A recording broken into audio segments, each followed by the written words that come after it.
এখনো মাঝে মাঝে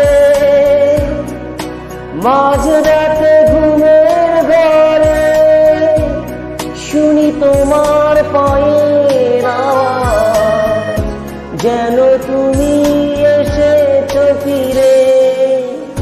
তুমি চলে গেছো অনেক দূরে, এই মনের রাঙিনা ছেড়ে। তুমি চলে গেছো অনেক